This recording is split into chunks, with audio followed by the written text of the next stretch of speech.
Okey guys, so dekat depan aku ni ada satu produk daripada Swiss Thomas Swiss Thomas. So kalau korang boleh tengok, produk ni adalah multifunctional barbecue machine double layer barbecue design.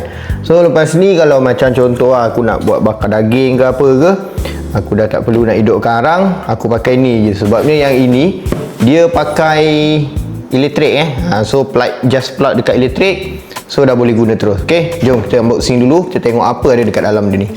Okey, so jom kita unboxing dulu, kita tengok apa yang ada dekat dalam kotak ni. Okey, so macam ni yang kita dapat. Ada lagi? Tak ada dah. Kotak dia kita letak tepi dulu, kita tengok apa yang ada, macam mana rupa dia. Okey, so inilah dia pembakar dia.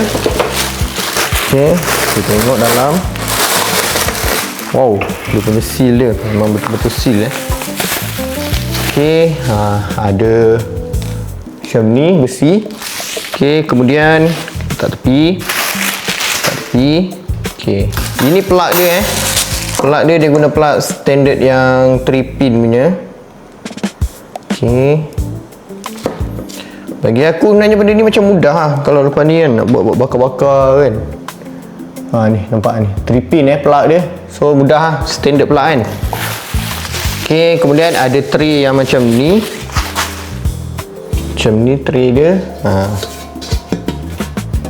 Okey, kemudian ada ini dia punya bawah dia. Macam ni Okey, so aku pun dah siap pasang, dah siap cabut dia punya plastik semua tadi. Macam ni rupa dia Okey, kalau korang boleh tengok, bawah ni dia ada tempat untuk nak bakar juga. Kemudian atas ni dia pakai tray yang macam ni. Nampak? Kemudian dia ada juga dapat yang macam ni dua dapat dua lagi. Yang ni boleh guna kalau macam korang nak direct, tak nak guna tray hitam ni, so letak macam ni je. Okey, so untuk korang yang nak dapatkan tempat bakar ni, dia guna elektrik sahaja tanpa perlu guna arang. Korang boleh tengok dekat bawah sekarang.